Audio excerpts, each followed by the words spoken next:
We have made it to draft week, everybody. We're just 3 days away from the start of the 2024 NFL Draft. And with that, we've got a lot of content on this channel over the next week or so. Every year, I like to do a 7-round mock draft where I try to predict every single pick in the draft. And today's going to be that day. We're going to go through all 257 selections, a lot of which in analysis, we're not going to dive into every day 3 pick. Otherwise, we would be here pretty much all day. Normally with my 7-round mock draft, I don't include trades just because everything then gets kind of wonky. But I decided to have trades today because I wanted to have another 3-round mock draft last week, and I just never had time. I didn't come up with a mock draft that I liked enough. So I'm kind of combining the two today. So there will be trades. Per usual, they will be in the description of the video, and I'll go over them as they happen. And then over the next few days, again, there's going to be a lot going on. We've got another podcast episode probably tomorrow. The What I Would Do mock draft will be Wednesday. Thursday, the day of, will be my final 1-round mock draft. And then once the draft is over, I'm going to be grading all 32 teams' performances. So there's going to be a ton of stuff on this channel over the next week or so. So buckle up because it's going to be good. Let's not waste any more time and let's get this show on the road. So with the first pick, I had the Bears picking Caleb Williams. Not much more to say, we'll move on. With the second pick, I have Washington getting Drake Maye. And this is fascinating because I've had Drake Maye going here through the entire process, and I'm going to stick with my gut. I get that the betting markets have strongly leaned Jayden Daniels, although those odds have gone down over the last week or so. J.J. McCarthy's gotten a lot of buzz over the last 24 hours of possibly being this pick. I don't buy it. I think that's smoke. It's going to be one of Maye or Daniels. And maybe I'm being stubborn, but I think Drake Maye is considerably the better quarterback prospect. And most people in the draft world who I trust also believe that Drake Maye is better. So my gut still tells me that Drake Maye will be the second pick in the draft. And maybe going with my gut is ultimately going to be my downfall here. But my gut was right about Will Levis last year. Not that I had him in the second round, but I didn't think he was going to be the second pick. My gut was right about Mac Jones not going top 3 in 2021. So I'm going to trust my intuition again for now with Drake Maye going to the Commanders. For now, I've got New England picking Jayden Daniels at 3. The more and more I think about it, I don't see how New England will pass up on one of the quarterback prospects. They need a QB. This might be their best opportunity to get a good one. Now, I've seen some rumors today that if it is Jayden Daniels who goes second to Washington, they'll pick Drake Maye. They'll be happy about it. But if Maye goes second, like in this scenario, they won't pick Jayden Daniels. I, again, kind of think that's smoke. I've seen some rumors with New England looking to move out, and I have strongly explored that over my last few mock drafts, but I think New England's going to stick and pick, and I think it will be whichever one of Maye or Daniels falls here. Arizona at pick 4 could be a trade down spot. I do buy the rumors that they need a king's ransom to move on from Marvin Harrison Jr. And being that Marv is on the board here at 4, I think he is going to be the pick. And ultimately, I would be really surprised if Marv is anywhere but the Arizona Cardinals in 3 days. With the 5th pick, I've got a trade here. The Vikings will be moving up with the Chargers to get J.J. McCarthy. This seems to be the trade destination that everybody expects to happen. The Vikings are looking to move up. They got the first rounder from Houston, not by accident, but because they're looking to package that and give themselves another asset to move up for one of the top quarterbacks in the class. The Chargers, meanwhile, are a team who's probably going to look to move down. I think the value with getting one of the better tackle prospects at, say, pick 11 might be better than that at pick 5, and you're going to get a boatload back, including the 23rd pick in this year's draft, so the Chargers now have 2 1s, with some additional mid-round picks as well. The Vikings are able to keep their first-round pick next year, though, and they draft J.J. McCarthy. I think this pick makes a lot of sense for them. I think the Vikings will prefer McCarthy to that of Jayden Daniels. I think McCarthy is a much better fit in their offense, and I think this is the exact scenario that Minnesota is expecting and would be more than happy with. So the Giants miss out on a trade opportunity. They miss out on the 4 quarterbacks. Their consolation prize is one of the best receiving prospects of the last 15 years. Malik Neighbors feels like the no-brainer pick here. I feel like whichever of the top 2 receivers or top 4 quarterbacks is left here at 6 will be the pick for the Giants, and ultimately in this scenario, that's Neighbors. Joe Alt to the Titans at 7. This has been everybody's projection for the Titans. It feels really easy. Let's move on. With the 8th pick, I've got the New York Jets moving up 2 spots to jump the Chicago Bears for Rome Odunze. I have a hard time thinking Odunze makes it out of the top 8. The problem is there's no obvious landing spot for him. Nonetheless, I think a team in the 10 to 16, 17 range could very well look to move up for him. I know Jacksonville's looking to move up for a receiver. Obviously, the Bills are as well, although this is probably too steep of a jump for Atlanta to take to go down from 8 to 28. So ultimately, it's going to be the Jets who move up 2 spots. The Jets are going to be able to hold on to their next pick at 77th overall, swapping some day 3 picks and giving up a 3rd rounder next year. I think it's worth it for New York. Odunze is very clearly the next best pass-catching prospect on the board, in my opinion. Brock Bowers is a superbly talented player, but I think Odunze is a more clear projection at the next level, and I feel like he's going to be the type of receiver that Aaron Rodgers is going to really like working with. And now Odunze, Garrett Wilson, and Mike Williams has to be the best receiving trio in the NFL. As for Atlanta, this pick makes sense. You move down 2 spots. They're going to pick the guy I would have given them at 8 anyway, so it works out. The Bears now have to pivot a little bit because Odunze's off the board. He probably would have been the pick here. I think if they stay at 9, I like Byron Murphy a lot for them. They've been linked to him, and I think the value there is more than fine. But I also think they can move down a few spots and still get him. Quinyon Mitchell's a guy who I think could go earlier than people think, as high as the back end of the top 10. And the Raiders could use a corner. They're going to move up 4 spots and get him. The Bears are going to acquire, obviously, pick 13, along with the Raiders' 3rd rounder and some additional day 3 picks. So Las Vegas is able to keep their 2nd rounder, and they move up for, I believe, the best defensive prospect in this draft. And ultimately, Quinyon Mitchell ends up being the first defensive player off the board. From there, Atlanta gets Dallas Turner. This pick feels really easy. If they stay at 8, I think it'll be Turner anyway. I think he's a good fit for their defense. I think he kind of fits the player profile that they need. And I think Raheem Morris is going to be the perfect coach to look to develop him. The Chargers at 11 get J.C. Latham, the tackle from Alabama. I would not make Latham the 2nd tackle off the board. There's at least 3 or 4 other guys on the board here who I would prefer. But I think the NFL is going to really like Latham. He's a big guy, highly regarded recruit, 3-year player at the University of Alabama. Jim Harbaugh is obviously familiar with him, as he is with a lot of these other college prospects, having recruited these guys 3, 4, 5 years ago. So he's got even more background than a lot of these other teams, and I think he will like Latham a lot, and he's going to fit what the Chargers are trying to build. Denver at 12. This is where things get fun. I have had them picking Bo Nix for the longest time. I think it makes too much sense. There's no way Denver's going into the year with Jarrett Stidham as their starting quarterback, and I think Bo Nix is the type of QB that Sean Payton's going to like. Now, the Broncos traded for Zach Wilson today. They didn't give up much. I don't think they expect Zach Wilson to be their franchise quarterback, and realistically, a trade like that probably is not going to change your draft plans. And while I think that's true, I also think there is some truth to possibly not have Denver going quarterback anymore. And maybe the Zach Wilson trade is signaling that they don't like Bo Nix or Michael Penix here at number 12. And instead, Zach Wilson is going to be the guy who Sean Payton attempts to develop, obviously with a much shorter leash, considering they didn't give up anything to get him. But that could be a signal that Denver will be looking somewhere other than quarterback. I made this 7-round mock draft before that trade happened, and I still think there is a pretty strong chance that I am going to have them picking Bo Nix in my final mock. But it's certainly something I'm going to be thinking about over the next few days. Regardless, if Denver's in this spot, I would not fault them at all for picking Bo Nix. I think he's the best quarterback prospect left on the board. I do think he'd be a really good fit in their offense, and I don't think Zach Wilson should be changing any of their draft plans.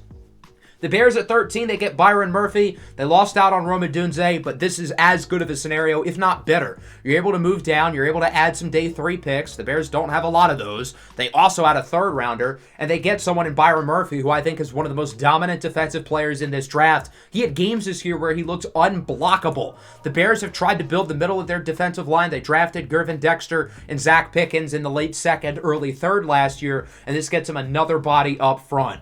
Olu Fashanu goes to the Saints here at 14. I thought Fashanu going way later than this, as late as 21, but I think I might have overdone it a little bit. I think Fashanu really could go anywhere from here until that 21 range. This is probably the earliest, but I do think this will make a lot of sense for the Saints. They need tackle really badly. Ryan Ramczyk's not getting any younger. His health seems to be in question. The Trevor Penning pick has been a flop, so I think Fashanu would really work for them.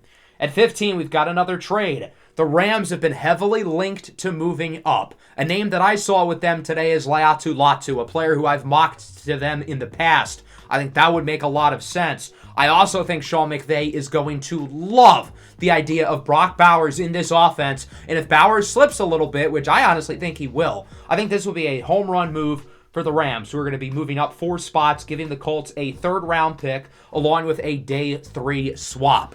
Brock Bowers is going to be the type of guy who Sean McVay is going to be enamored over putting into this Rams offense. There's a chance Bowers could go higher than this. I think the ceiling is pick 10 to the Jets, especially if Rome Odunze is off the board for them. But he ends up slipping a little bit because of other really good players at premium positions in this draft class. Nonetheless, I think this would be a great move for the Rams. And for the Colts, I don't mind it at all. I think they're getting good value.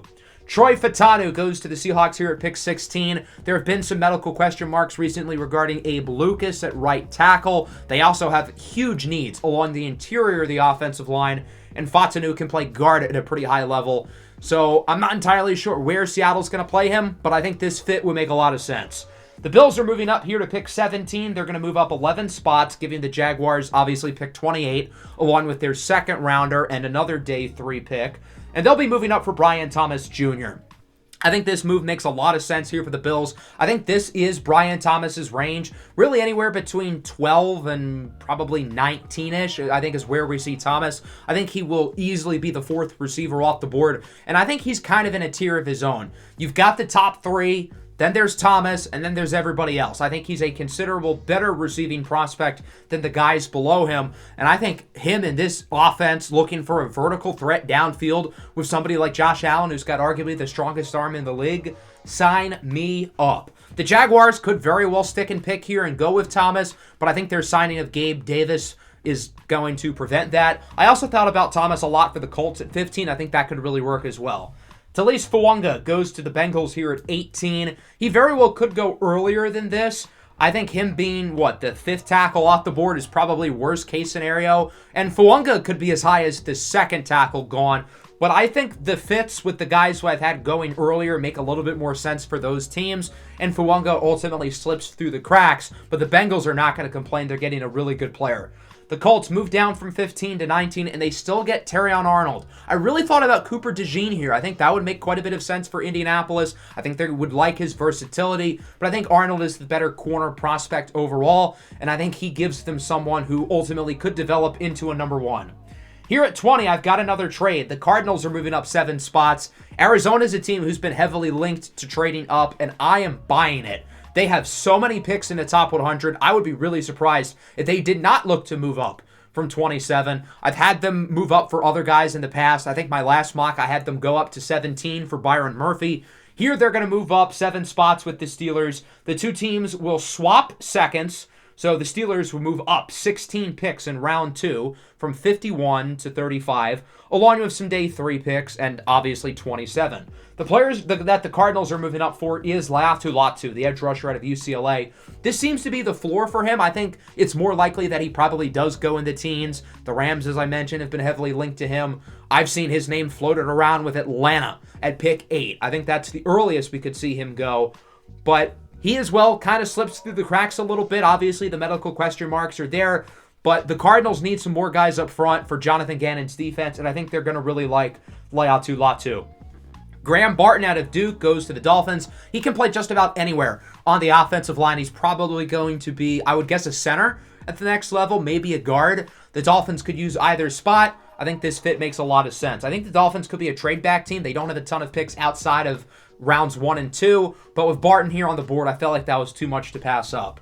Amarius Mims goes to the Eagles, another Georgia player. Who would have thought? I am very high on Amarius Mims. I think he's going to be my tackle 2 when it's all said and done, and I personally believe that he should be in the conversation to go towards the back end of the top 10. I think he is that good of a prospect, but he falls here a little bit to 22. I really wouldn't be surprised if somebody just fell in love with him and picked him way earlier. The Chargers at 11 I thought about. Had the Raiders stayed at 13, they would have worked. New Orleans at 14 would have worked. Seattle, the Bengals, the Steelers at 20, the Rams. All of those spots would have worked for Amarius Mims, and I think this is the latest that he goes. I think this would be a fantastic pick for the Eagles. Groom him behind Lane Johnson, and he'll be, hopefully, their starter at right tackle for a decade. The Chargers get Cooper DeJean, the defensive back out of Iowa. I don't think I've ever seen this pairing of team and player, but I think it's one that could make a lot of sense. Getting a versatile chess piece for the back end of their secondary, whether he plays outside corner, inside corner, safety, he can do it all. And I think this would make a lot of sense for a Chargers team who could use some more guys in the secondary. The Washington Commanders are going to move up here with an interdivision trade-up. The Cowboys are going to move back from 24 to 36, adding Washington's third rounder. We don't see divisional trades like this all that often, but I think Dallas can wait for one of the offensive linemen because there are probably 3 or 4 that they would be happy with here. So why not move down, accumulate another day 2 pick? As for Washington, they've got some extra picks. The Montez Sweat trade nets them another early second. So they're going to move up here and get Chop Robinson, the edge rusher out of Penn State. I think teams are really going to like Robinson because of his explosiveness and upside. Here I have him going before Jared Verse, which might be a little bit of a hot take. I definitely prefer Jared Verse, but I think some teams are going to like the upside swing with Chop Robinson. Here at 25, this pick I know is going to catch people off guard. The Packers picking Javon Bullard, the defensive back out of Georgia. I'm really high on Bullard. I think he will be my top safety in this class, and I think he's going to go earlier than people think. The Packers have picked these versatile nickel safety hybrids in the first round in the past. Look at Darnell Savage a few years ago. They did sign Xavier McKinney, but I think they could use another guy with him, whether that's joining him in the back end or as a slot corner. I think Javon Bullard would be a great fit for this defense. I tried to find a trade down for them. There wasn't really a good one. So I'm going to have them stick and pick and go for a player that I don't feel is a reach, but I get that other people probably will. Jared Verse goes to the Bucs at 26. This is a great pick for them, probably the latest he ends up going, but ultimately he kind of slipped through the cracks as well. The edge rushers kind of slipped a little bit with Latu dropping to 20 and Washington preferring Chop Robinson. This works out really well for the Buccaneers, though, who have really tried to address this defensive line. Their top pick over the last 3 years have all been defensive linemen, but Jared Verse gives them something that they don't already have, and I think he very well could be this team's best pass rusher in due time. The Steelers move down from 20 to 27. They get Jackson Powers Johnson out of Oregon. He'll probably play center, but he can play guard as well. This works out for the Steelers. They've got some holes in the interior, the offensive line. I've seen some rumors that the NFL media is higher on him than the league, and that JPJ is more of a mid-second round guy, and maybe that ends up being true, but I think he's good enough for the first round, and I think this would be a really good pick for the Steelers. Kool-aidMcKinstry goes to the Jacksonville Jaguars with the 28th pick. The Jaguars move back, they get an additional second rounder, and they still got a really good player here with Kool-aidMcKinstry, who I think is going to be able to start for them right away alongside Tyson Campbell. He's one of the most technically refined defensive players in this draft, and I can't help but feel a little bit sad if he went one pick before my beloved Detroit Lions. I think Kool-Aid is 100% in play for the Lions at 29 if he falls, but ultimately he doesn't. I'm curious to see how much I have read into the mind of Brad Holmes, because he's been very unpredictable with his draft picks in the past. And I think a lot of people would be surprised to see Marshawn Kneeland going in the first round, but I know the Lions have liked him. They've had visits with him. Kneeland's starting to really generate some first-round buzz, and I think he is the exact type of player the Lions like. In terms of player profile, as a guy who wins with power, who can play inside and out, versatility very similarly to that of Josh Paschal, who the Lions drafted in the second round a couple years ago. And I think Josh Paschal really did start to come along a little bit towards the end last year, but I also don't think he's going to prevent the Lions from picking a guy here like Marshawn Kneeland to get another body on this defensive line. He's got a relentless motor, which is obviously going to get the Dan Campbell stamp of approval. And I think defensive line absolutely should be looked at early here for the Lions. The only addition on the defensive line, or at least the edge rushing room, was Marcus Davenport, who is a health question mark. DJ Reader's obviously great inside, but you need somebody on the other edge along with Aiden Hutchinson, and I think Marshawn Kneeland would be a fine selection. Here at number 30, the Baltimore Ravens are going to go with Jordan Morgan. I've seen them heavily linked with Morgan. They need tackle, and I think Morgan's got guard flexibility as well. Mike Sainristil still going to the 49ers. I think Sainristil still very well could be a first-rounder because he's just that quality of football player. I get the size is a concern, but I like his versatility. I think he's going to be one of the better slot defenders in the league right away. The Niners have liked these corners who have inside-outside flexibility. Charvarius Ward is somebody who can play the slot. Diamador Lenore can. Ambry Thomas can. So I think that's just the type of guy who the Niners prefer. And I think Mike Sainristil is going to be able to make an immediate impact for that defense. And then here at pick at 32, the Kansas City Chiefs, who obviously need receiver really badly. All the receivers are on the board other than the top 4. But I don't have them going with a receiver because Jer'ZhanNewton falls all the way here to 32. This is a steal for the Kansas City Chiefs, and realistically, there's a good chance he will not make it here. But I have seen some scouts lower on him. The foot injury that he played with last year might be a bigger concern than we thought, and because of that, his stock might be lower, according to the league, than it is with the media. Nonetheless, I think he's too talented not to go into the first round. The Chiefs obviously paid Chris Jones big money, but look, adding another big-time run stopper next to Chris Jones is scary. There's plenty of receivers in this draft. The Chiefs can always move up in the second round, and that's kind of the mindset that Brett Veach has always had anyway. He hasn't drafted receiver in the first round, and if there's a guy like Jer'ZhanNewton sitting here at 32, what's to say that Veach isn't going to pass on a first-round receiver again? That'll bring us into round 2, and this is where the run on wideouts begin. A lot of people think we could see 6, 7, 8 receivers in the first round, and I think that is in play. But based on how the board played out, we only end up with 4, but we're going to have a lot off the board within the next 15 or so picks. That starts with Carolina. Very common fit of team and player has been Ladd McConkey with this pick, and I think it makes a ton of sense. Arguably the best pure route runner in the draft. The guy knows how to get open, and I think that's exactly what Bryce Young is going to need. Bryce Young's most dependable target last year was Adam Thielen, and while those two are not perfect parallels as players, Thielen's one of the best route runners in the NFL. I think McConkey very well could be at that level pretty quickly, so I think going for a high floor option makes a lot of sense for Carolina. Roman Wilson to New England. This might feel a little bit early, having him go before guys like Adonai Mitchell, Xavier Worthy, and others. But I think teams are going to be higher on Roman Mitchell than the rest of the league is.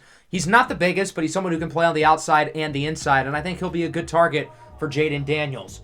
The Steelers here at 35 get Max Melton, corner out of Rutgers, another guy with inside-outside flexibility. I have been on the Max Melton train over the last couple of weeks. I think he's going to go earlier than people think. I think first round is 100% in play with him, and here he doesn't fall too much farther, going to Pittsburgh. Tyler Guyton to the Dallas Cowboys here at 36. This pick makes a lot of sense. Jerry Jones and the Cowboys like to be ahead of the game in terms of the offensive line. Tyron Smith is gone. Tyler Biadasz is gone. Now, Tyler Guyton isn't necessarily a natural replacement for either one of those guys, being that he is more of a right tackle, but Terrence Steele was not all that good last year. You could always try Guyton at left tackle. They've also considered moving Tyler Smith there, so they have options. I think they're going to like the upside with him. He could be in play with the 24th pick, but he ultimately falls here, and Dallas is going to scoop him up. At 37, we've got a trade. The Chargers are going to be moving down 8 spots with the New Orleans Saints. These teams will swap day 3 picks, and the Saints will give up a 3rd rounder next year. Leave it to New Orleans to say, screw these future picks, and move up, continuing to try to put all their chips forward. They're going to be moving up for a Texas receiver, but maybe not the one you would expect. I think they're going to love the speed and dynamicism, is that even a word, that Xavier Worthy brings to the offense. Him, Olave, and Shaheed are all guys who can stretch the field and is going to give Derek Carr options in the vertical passing game, but Worthy can also be used underneath as well, and obviously he is dangerous with the ball in his hands. Darius Robinson goes to the Titans. I think this is a really good fit. Perfect replacement for Denico Autry, who's one of the more underrated defensive players in the league.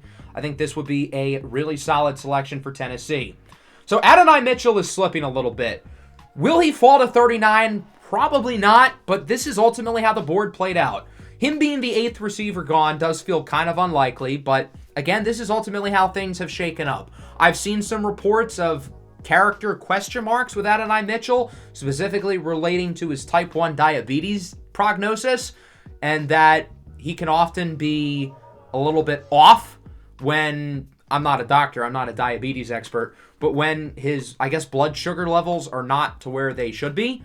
So that's a report that has come out. I wouldn't be surprised if that's from a team who's trying to tank his stock to make sure that they get him. That feels a lot more likely than there being actual character concerns relating to this.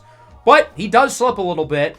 And I think the Indianapolis Colts are a team who would be howling on the phones to make sure they can go up and get him. And they're going to make a deal here with the Carolina Panthers. The Panthers are going to add a 3rd rounder along with pick 46, including a day 3 swap.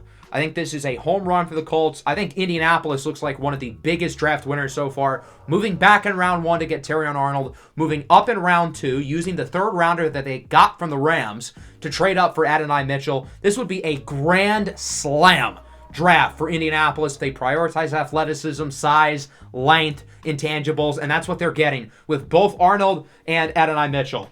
Patrick Paul to the Washington Commanders here at 40. I've seen Paul's name all over the place in terms of his draft stock. I've seen some people who think he could slip into the first round. I've seen people who think he's going to go in the 4th round.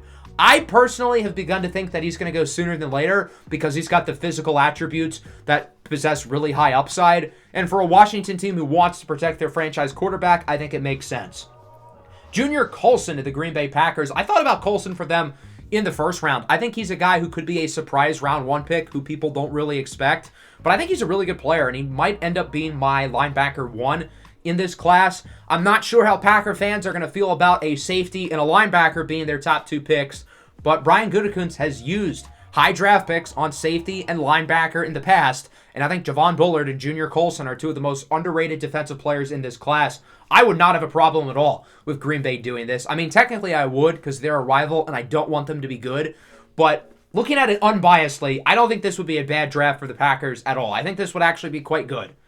Ennis Rakestraw goes to the Texans at 42. I've had Rakestraw going way later than this recently, but the more I think about it, I get the athletic testing numbers weren't all that good, but he's a really good player, really physical corner. I have a hard time thinking he makes it out of the top 50, and for a team like the Texans who want to get another solid number 2 corner to pair up with Derek Stingley, I think this could really work.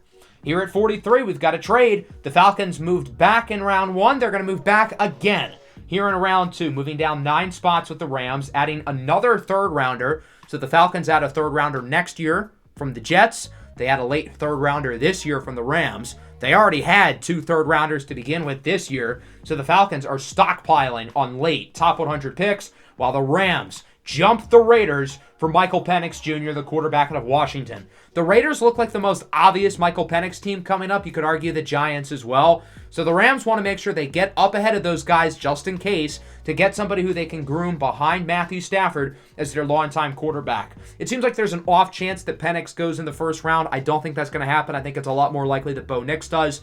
I do see the allure with Michael Penix, but the age, the medical stuff, I think that keeps him out of round 1. Nate Wiggins is finally off the board here at pick 44. One of my draft hot takes is that Nate Wiggins, wherever you think he's going to go later. There are some real concerns about Wiggins. Obviously, the weight is not ideal. It really hurts him in run defense. It's not necessarily that he doesn't give effort on run defense because he does try, but his lack of physicality there can be an issue. It could also be an issue with bigger physical receivers, which he's going to see more of in the NFL. Along with that, he's got a durability concern. You guys saw him limping after his unbelievable 4.29 40-yard dash. And he's had a history of injuries in the past. Because of that, I think he goes quite a bit later than expected. I don't think he's going to go in the 1st round, and I feel oddly confident about that. I do think he has 1st round upside, and I think he's got arguably the highest ceiling of any corner in this draft. I would not blame a team for picking him in the 1st round. I'm just not so sure it's going to happen. Nonetheless, I could see the Cardinals wanting to take a shot here. They're going to move up 9 spots with the Raiders, who lose out on Michael Penix. The Raiders are going to add an additional 3rd rounder from the Cardinals. Arizona's got plenty. Of course, they already used one to move up earlier today for Laiatu Latu, and now they're moving up again for Nate Wiggins. At 45, the Chargers finally get their wide receiver. It's Ricky Pearsall out of Florida. I really like Ricky Pearsall. I think he's a really fun player, and it's no secret that the Chargers need receivers in the worst way. Peyton Wilson goes to the Carolina Panthers. It's a new era, a new rebuild for the Panthers. I think they're going to look for high-character football players, high-character leaders, and that's exactly what Peyton Wilson is. And it doesn't hurt that he's a local guy either, coming from NC State, and he fits a need as well. There are some medical concerns with him, but those don't seem to be as big of an issue as of now. I think there are better linebacking prospects in this class. I prefer Junior Colson and Edgerrin Cooper, but Peyton Wilson's a good player. I wouldn't have a problem with this pick at all. Cooper Beebe at 47 of the Giants. I have had Cooper Beebe going way higher than this in the past. I think his stock is way higher than people think, and I think he's another guy who could be one of those late risers into the 1st round that nobody expects. But here he drops a little bit. I would bet he would go earlier than this, but this is how the board played out. The Giants aren't going to complain, though, as the Jaguars at 48 get Xavier Legette out of South Carolina. Really fun player. Another guy who could go round 1, but the receivers all fell in this scenario. The Jaguars are going to scoop him up. He gives them something that they don't really already have in that offense. Braden Fisk to the Cincinnati Bengals, a versatile defensive lineman. I think he's the type of player who they've liked over the past, and I think this fit would make a lot of sense. At 50, we've got a trade. The Eagles are going to be moving here with the Kansas City Chiefs. The Chiefs are obviously going to be looking for a receiver early. They did not get one in the first round. I think they would certainly consider Troy Franklin with that 32nd pick. But they're going to get him here at 50 instead, a true vertical field stretcher that they've been missing since Tyreek Hill was traded away. Obviously, they've won 2 Super Bowls without him, so they haven't really missed him that bad. But Troy Franklin gives them somebody who is a weapon vertically, and with Patrick Mahomes as your quarterback, having a guy like him is going to be scary in that offense. Edgerrin Cooper goes to the Raiders. They moved down a few spots. They had a 3rd rounder, and I think Cooper here is a really good pick. I really like Edgerrin Cooper a lot. He's been a guy who I've been high on throughout the entirety of the pre-draft process. Tom Telesco, the current GM, has drafted linebackers early in the past. Denzel Perryman was a 2nd-round pick. Kenneth Murray was a 1st-round pick. I don't think the Raiders are going to be scared to look at linebacker early, given Telesco's prior drafting trends. Andrew Phillips, the corner out of Kentucky, is a guy who I really like. I feel like I'm going to be higher on him than consensus. He goes to Atlanta, who I think is having a great draft. They've been able to move down twice and get 2 really good players with Dallas Turner and now Phillips. 2 guys who they could have picked, and I wouldn't bat an eye without the trades to begin with. Kamari Lassiter goes to the Eagles here at 53. Obviously, the launch speed with him is a real concern, but the Eagles are going to need some more guys in that secondary. And similarly with Rakestraw, I'm willing to look past the athletic testing a little bit with Lassiter because I think he's a really good player, and it certainly doesn't hurt that he went to school at Georgia. At 54, the Browns get Jaden Hicks out of Washington State. He's sort of a box linebacker, safety hybrid. I think he'll be a fun addition to that defense. They've got a lot of athletes roaming around back there, and they add another one here. At 55, the Chargers are going to move up for the top running back, giving up a 3rd and a 4th to the Miami Dolphins, who I mentioned in the last round, could be a good trade back team. The Chargers are trading up for Blake Corum because Jim Harbaugh cannot help himself. The Cowboys at 56 are going to look at running back. The Bucs at 57 are, along with some other teams as well. I think the Texans and Ravens both could be sleeper running back teams at the end of the 2nd round. And there's always a trade possibility as well. And then going into round 3, I would look at Arizona as well. So the Chargers have a few teams who could get a running back early, and Harbaugh wants his guy. He's going to go up and get him.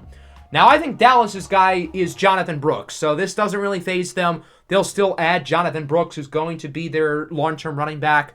Their doctors were the ones who performed the ACL surgery on Brooks, so if anyone knows how that knee's doing, it's going to be the Dallas doctors. Zach Frazier, the interior offensive lineman out of West Virginia, goes to the Buccaneers. I think Frazier's a little bit overhyped, and I think where he gets drafted will reflect that. He could go in the 1st round, and I wouldn't be entirely surprised, but I think he's more of a 2nd-round player. Nonetheless, I think interior offensive line is going to be a spot that the Bucs look at early, and I think this is fine range for him. Kingsley Suamataia goes to the Green Bay Packers here at 58. Gets them another guy on the offensive line who they can develop. The Packers prefer guys with positional flexibility. I think Suamataia is going to be more of a pure tackle because he's got the size and length to do it, but he's also raw, so the Packers can develop him how they see fit. Rook Orororo goes to the Houston Texans here at 59. I really like Rook. I think he's going to be a really good player at the next level. Gives the Texans another guy in the middle of that defensive line who can give them some good reps. Mason McCormick out of South Dakota State goes to the Jaguars. I feel like his stock has risen pretty exponentially over the last month, even since I think he was at the Shrine Bowl where he really performed well, and I feel like his stock has still gone up since then. Jacksonville's going to add another piece into the offensive line. As for the Lions at 61, I think Renardo Green is going to be the type of guy that Detroit really likes. He's not entirely dissimilar to Ifeatu Melifonwu, who the Lions drafted a few years ago. It took Iffy a little while to get going, but at the end of last year, he really got going. Nonetheless, he is on the last year of his deal, but regardless, I think they're still going to like Renardo Green anyway with his corner, safety, flexibility. He's got good athleticism, good size and length, and he's had some really good performances over his career, most notably the 2 games over the last couple of years where he's played against LSU, facing off against first-round receivers like Malik Neighbors and Brian Thomas Jr. Keon Coleman goes to the Ravens, gives him another big-time playmaker in that offense. Zay Flowers looks like a hit, but you need more, and Keon Coleman's more. Roger Rosengarten goes to the 49ers. His stock has gone up quite a bit over the pre-draft process. Trent Williams is not getting any younger. They could use a right tackle anyway, so I think this works out pretty well. And then Malachi Corley to the Philadelphia Eagles. He gives them something that they don't already really have in that receiving core. And him as a third option and a guy who you can use in a variety of different ways, along with your two true receivers in A.J. Brown and Devontae Smith. Man, that is a fun trio. I think Eagles fans would really get excited about that group. Now on to the third round. We'll start with Carolina here at 66. They get Kyrie Jackson, corner out of Oregon. I've seen his stock all over the place, but he's another guy who I think is going to go sooner than later because he's 6'3". He's got long arms, and the production this year at Oregon was really impressive. Trey Benson, running back out of Florida State, goes to the Cardinals. I think he's the best running back in this class. I think he'd be a really fun addition to that offense. Adisa Isaac, the edge rusher out of Penn State, goes to the Cowboys. I think they could use another body up front going after the quarterback, and I think Isaac is very clearly the best edge rusher left. This might feel a little bit late for him. I'm not sure if teams are going to love the physical tools that he has, but him going in round 2 would not surprise me at all, especially considering that I don't think this edge class is all that deep. Michael Hall to the New England Patriots here at 68. I think he's a fun player. I think this would be a good pick for them. Him and Christian Barmore in the middle of that defensive line I think would be a really good duo. Cade Stover, the second tight end off the board to the Dolphins. I'm not sure I agree with this, especially with the medical history, but I think Stover's a guy whose stock has gone up quite a bit, and I think it's higher around the league than it is with the media, and I think he fits what the Dolphins have liked at tight end over the last couple of years. Tyler Nubin of the Giants here at 70. This is quite a bit lower than you'll find Nubin, but I don't think he's overwhelmingly as clear of safety one as people think. I prefer both of the Georgia guys, Tyke Smith and Javon Bullard, the latter of whom I had go in the first round. Nubin's athletic testing obviously was not all that great, so he slips all the way here to the third round where the Giants are going to scoop him up. He'll be the Xavier McKinney replacement. I do think this value, though, at 70 is really good for a guy like Nubin. Mason Smith to the Cardinals here at 71. High upside defensive lineman. I think the ceiling with him is really good. Chris Jenkins as well, another really impressive athlete. He goes to the Jets, somebody who also I think has a really high ceiling and could be a great player. Jalen Polk to the Lions here at 73 gets Detroit that big-bodied receiver that they are missing with the loss of Josh Reynolds, who I think is going to be harder to replace than people realize. Josh Reynolds was a really important piece of this offense. Javon Baker to the Atlanta Falcons. Look, I didn't have them go with Rome Odunze at 8. Receiver's not like a gigantic need, but it is a position they could look to upgrade on. They signed Darnell Mooney. They traded for Rondale Moore. I'm not sold on either of those additions, especially Rondale Moore. It's not like they gave up a whole lot to get him, and he's on the last year of his deal anyway.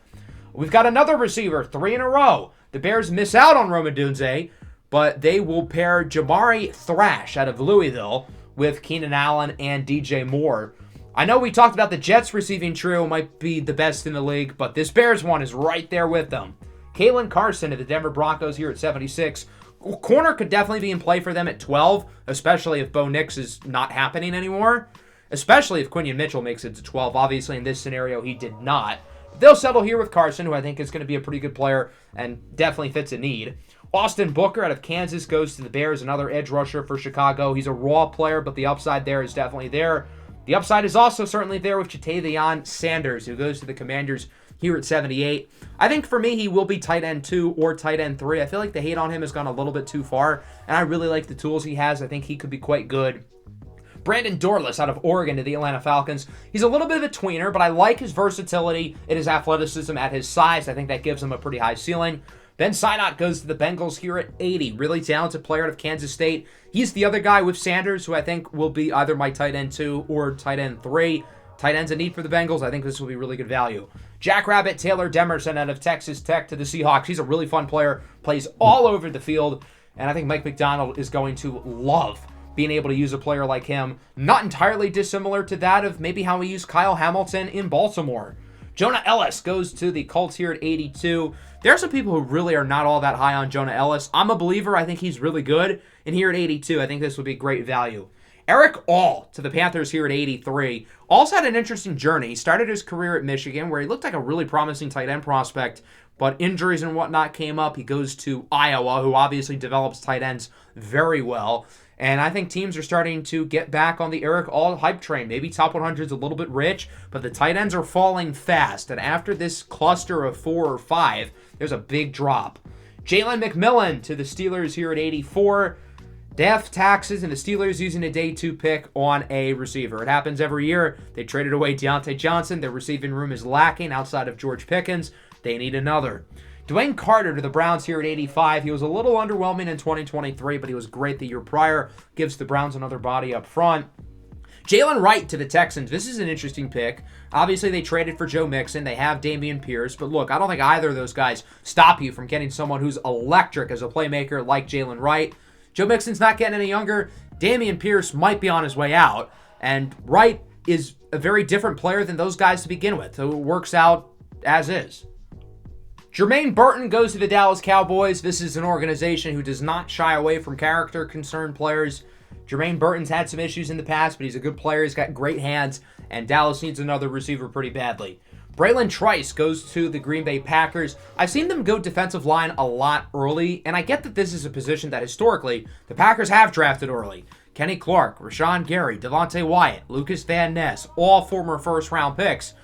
But because of that, I feel like they don't need to go defensive line that early. I would still expect them to use a top 100 pick on it, but I think they can wait until the third round and get a guy here like Braylon Trice, who's been highly productive over his career at Washington. Marshawn Lloyd out of USC to the Buccaneers. They've made it clear they're looking to add another running back. Rachaad White's a cool player, but I'm not sure if he's a true number one alpha running back. And even if they think he is, they could use somebody else alongside him. Spencer Rattler to the Raiders here at pick 90. The maturity issues that Rattler had in high school are seemingly clearly out the window. It seems like he's really grown, especially over his years at South Carolina, where he's been a pretty solid quarterback, and I think is worthy of going here in the top 100. The Raiders have not picked a quarterback yet. I think they could be a sneaky trade-up team at the top of the first round. They obviously didn't. They missed out on Penix in the second round. So they'll get Rattler here in the third, who could compete for a starting position sooner than later, especially if Gardner Minshew ends up being disappointing. TJ Tampa to the Packers here at 91. Certainly a lot later than consensus. I think the media is going to be higher on him than the league. Still a top 100 pick, but I think he's going to go later than people think. Nonetheless, solid value here for the Packers. DJ James goes to the Buccaneers. They got this pick from the Lions for Carlton Davis. They're replacing their former Auburn cornerback with another one. James, I think, is really talented. He's got a lot of upside, and the Buccaneers have a high track record of developing day two corners, especially those out of Auburn. Look at Carlton Davis and Jamel Dean. Cam Hart goes to the Baltimore Ravens here at pick 93. I contemplated corner for them in the first and second round, mainly the first round. I almost gave them Mike Sainristil, but they'll wait a little bit. They'll get Cam Hart here. I think this is pretty good value. Will Shipley to the 49ers because Kyle Shanahan cannot help himself. Death, taxes, and the Niners using their late third round pick on a skill position player, specifically a running back. Trey Sermon didn't work out. Ty Davis Price didn't work out. And look at other recent late third round skill position guys the Niners have picked, like Danny Gray and Cameron Latu. None of those picks in hindsight really made any sense at the time, except for maybe Trey Sermon, and none of them have worked out at all. But they're going to do it again. I think Will Shipley could break the trend for the Niners. He's a fun player who I think is going to be a really good fit behind Christian McCaffrey because there's a lot of similarities in their games. And no, it's not just that they're both white. McCaffrey's not getting any younger. He's had injury issues in the past. So in case they arise this year, the Niners have somebody who can functionally replace him, even though obviously he's not Christian McCaffrey. Cedric Gray goes to the Eagles here at 95. Good player. The Eagles finally adding a linebacker because Howie Roseman's allergic to doing it earlier. Gabriel Murphy, the edge rusher out of UCLA to the Jaguars. He's a big sleeper of mine. I'm really liking Gabriel Murphy. I think he absolutely should be a top 100 pick, and I think he will. The Jaguars need another guy going after the quarterback. Obviously, they've invested big money into Josh Allen. They invested the number one pick into Trayvon Walker, but I think they could use another guy, and Gabriel Murphy here I think is really good value. Tyke Smith is also a steal here at 97. I have no clue where his stock is. I think he's a top 50 player in the class. I think he belongs firmly in the second round at worst. He is the type of player who the Bengals have liked, these versatile corner safety hybrids. They used a first rounder on Dax Hill, who's been up and down, but I'm still high on him. Jordan Battle in the third round last year had a pretty strong rookie year. But the value of Tyke Smith might be too much to pass up at this point, and ultimately for them, it is. Cole Bishop goes to the Steelers here at 98. The Steelers have had a strong draft. They've moved up and down the board quite a bit. They had another guy in the back end of the secondary. Christian Haynes here at 99 to the Falcons. Guard isn't a huge need for them, but this is a total steal. Christian Haynes has no business nearly making it out of the top 100 and thus the third round. I wouldn't be surprised if he goes a lot earlier than this, but again, this is how the board played out. He falls through the cracks. Atlanta's like, We don't need them, but we've added plenty of extra draft picks, so why not just get more talent?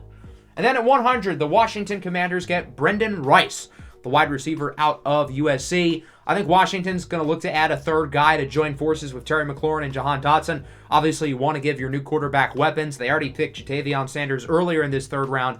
Now they get Brendan Rice. So that's the first 3 rounds. We'll move into day 3. We're not going to go over every pick in depth because, again, we could be here all day. But I do want to talk about the notable ones. Jer'ZhanNewton to the Carolina Panthers here at the top, picking the 4th round. Versatile offensive lineman. I think he's a good player. Slips through the cracks, but is still here on day 3. Hunter Norzad, Blake Fisher, Brandon Coleman, more offensive linemen. I like Aina Smith to the Titans quite a bit. He's a really versatile player. Not entirely dissimilar to Treylon Burks in the sense that you can use him out wide, you can use him in the backfield. But I think here in 4th round, that'd be a good pick. Christian Mahogany to the Vikings, I think, is a good player. He's had some medical concerns over the past, but is super talented. Jeremiah Trotter Jr., another ultra-talented player, super athletic. He goes to the Falcons. Devondre Sweat to New Orleans. I have no idea where he's going to end up. He's a talented nose tackle, big guy, but obviously there are some character concerns that have been prevalent over the past. And what was it, a DWI charge or a DUI charge? He was charged with something over the last week or so. That's not going to help the alleged party animal rumors that have already gone on about him. So I could see him slipping a little bit, but if a team's able to talk it over with him and figure out that this kid does want to grow and is committed to football, then I think it only takes one to tango, and that team will be the New Orleans Saints. I really like Dominic Pooney to the Raiders, ultra-versatile tackle. Christian Jones as well to the Jets. I skipped over him, but he's got a ton of experience, and I think he could be a really good backup for Tyron Smith and Morgan Moses. Braylon Allen to the Ravens is fun. There have been videos with him working out with Derrick Henry. Now they're on the same team. Bucky Irving to the Bengals. That's a fun pick. I really like the addition of Zach Moss. I thought he was really good last year in Indianapolis, but I could see the Bengals looking to add another running back. Tez Walker's fall comes to an end. He goes here to the Jacksonville Jaguars. Gets him a big-bodied target. Him, Leggett, joining with Gabe Davis and the receivers they already have. That's a nice room that Jacksonville's got going together. Chris Braswell goes quite a bit later than expected, but I think the Steelers would be a good fit for him. Mo Kamara with the Eagles, I like that pick. Kalen Bullock with the Bears as well. Johnny Wilson to the Buccaneers. I think this is later than people think. I personally side with the media on Johnny Wilson. I really like him. And I think this is way too late, but nonetheless, the Buccaneers are adding another big body target. Mike Evans is awesome, but he's not getting any younger. And I think Johnny Wilson could be possibly the long-term replacement. Jalix Hunt to the Ravens is an interesting one from Houston Christian. Ultra-talented player, but obviously a small school. Get used to the name, though. He's talented. Michael Pratt to Atlanta. They get a quarterback to develop behind Kirk Cousins. And then Malik Mustafa to the Niners. I really like him at safety. I think that's great value at 135. Into the 5th round, Zach Zinter to New England I think would be a great pick. He had the injury in the game last year against Ohio State. Kind of feels like Andrew Voorhees last year, where he's probably a day 2 talent at guard, but he slips because of the injury. And now the Ravens think that they might have a starter with Voorhees next year, replacing Kevin Zeitler because they were patient and waited until the 7th round. Theo Johnson, the Colts, is a weird one because the Colts have invested quite a bit into the tight end position, but Johnson's the type of player they rave over. Same reason why they picked Jelani Woods in the 3rd round a couple years ago. An ultra-athlete at tight end who they can develop. And here in the 5th round, why not? Malik Washington to the Panthers I think is a really fun pick. Jacob Cowan to the Bills as well. Both of those guys are undersized, but ultra-talented receivers. Dekamarion Richardson to the Titans. I think that's one of the steals of this entire draft. He's got the traits to be really good. I would be willing to use a top 100 pick on him, but he falls here to the 5th. I think that would be a steal for Tennessee.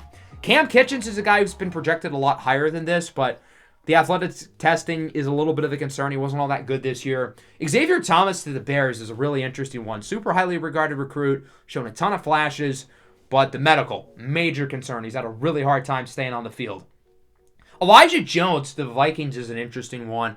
Really talented player. I feel like he hasn't gotten a ton of hype, but I think he's quite good. I like Taj Washington to the Dolphins. I also like Javon Foster to the Kansas City Chiefs, adding in another talented wide receiver. Jordan Travis, the quarterback out of Florida State, goes to the Giants. New York finally gets their quarterback, and somebody in Travis who, if nothing else, I think can be a pretty capable backup. Jordan Whittington to the Eagles, I think he's pretty solid. He's been kind of the 5th guy on that Texas offense, but I think he'll be a good backup behind the receivers the Eagles already have. Jarvis Bradley to the Chiefs, I think is pretty good. Kalen King to the Cowboys, once regarded as a 1st rounder, had a disastrous season this year, but they'll take a chance on him. And then Sione Vaki to the Niners, because again, they can't help themselves. He can play running back. He can also play safety, an ultra athlete on both sides of the field. I think it's more likely he's going to be a safety at the next level, but I wouldn't be surprised to see Kyle Shanahan find ways to use this guy on offense because he is an ultra talented and explosive player. Into round number 6, we'll start with James Williams to the Vikings, another highly regarded recruit. He's a really intriguing build. He's like 6'5". He's played a lot of linebacker, ultra versatile guy. I'm curious to see where he ends up and if that team's able to develop him. Nehemiah Pritchett to the Dolphins, another toolsy SEC corner who I think has a pretty high ceiling. Tyler Owens to the Jets. Isn't he the guy who said like the earth is flat or something at the combine? I forget exactly what he said, but it was something stupid that feels Aaron Rodgers-esque. So now they're on the same team. Joe Milton to the Cardinals. I like Joe Milton's athleticism. I like the arm strength. He's not a particularly good quarterback. I'm curious to see where he goes and how that team uses him, whether they try to develop him as a quarterback or converts him into another position. I think it's really unfair oftentimes to these quarterback prospects to tell them to move positions, as we've done with Lamar Jackson and Anthony Richardson. I felt like those were not fair. With Joe Milton, it might be because he's just got such a long ways to go as a passer. But if he does miraculously hit his ceiling, who knows? He could be a really fun player. Josh Newton out of TCU to the Texans, another guy who was highly regarded going into the season, a little bit disappointing. I don't think he was as bad as Kalen King was, but I feel like his stock has dropped just as much. We're finally getting some special teamers off the board. Cam Little to the Rams at 196 and Will Reichard to the Lions at 201. I am personally against drafting kickers, but these guys have been very good over their college careers, so I get it. The Tom Brady pick, 199, is Bub Means, the receiver out of Pitt, going to the Saints. They had another receiver to add to the room. CJ Hansen from Holy Cross is one of my deep sleepers in this class. Ultra athletic guard. The Browns are going to pick him here. They developed Wyatt Teller into one of the best guards in the NFL. We'll see if CJ Hansen gets the same luck. Omar Brown from Nebraska, I think, is pretty talented. He goes with the very next pick here to the Denver Broncos. Tanner McLaughlin, the tight end from Arizona, has gotten a lot of hype as of recently. I could see him going way earlier than this. He ends up to San Francisco. And then Zachary Franklin from Ole Miss is a really interesting player. He's a guy who's been really good over the past. This year he barely played. He was completely non-existent in the Ole Miss offense. But he's played well in the past, and I could see a team taking a shot on him at the end of the 6th round. Now into the 7th and final round of the day. Punters are people too. Tory Taylor out of Iowa goes to the Kansas City Chiefs. If you're looking for a prospect who has experience and has gotten plenty of snaps over his career, Tory Taylor's your guy, because Lord knows Iowa punted the ball a lot last year. Tommy Townsend's gone. He's now with the Texans. Boom, here's your replacement. A pick I'm pretty interested in is Sam Hartman going to the Baltimore Ravens. I think he's the most mobile quarterback left, and I think having a backup who has a similar skill set to your starter is useful. Now, his skill set really isn't that direct to Lamar Jackson because nobody is similar to Lamar Jackson, but in comparison to the other quarterbacks on the board, I think Hartman is a better fit as their backup. Keaton Slovis to the Texans, once a really highly regarded quarterback prospect. He ends up going here in round 7. And then Talia Tagovailoa to the Miami Dolphins, pairing up with his brother Tua Tagovailoa. Not a ton of super interesting picks other than that here in round 7. I am very intrigued, though, by Mr. Irrelevant. Curtis Jacobs to the New York Jets. He's a guy who's actually shown a lot of flashes throughout his career at Penn State and has been mocked as a high projected pick in the past, especially coming into the year. Ended up being kind of disappointing, really inconsistent. Falls here to the final pick in the draft, but the Jets are going to scoop him up, making him Mr. Irrelevant of 2024. And that will wrap up my 7-round mock draft, all 257 picks. If I get like 10 of these picks right, then I'm going to consider this a win. Plenty of draft content coming here over the next few days, so buckle up, get ready. Make sure to leave a like and subscribe to the channel if you are new. Peace out.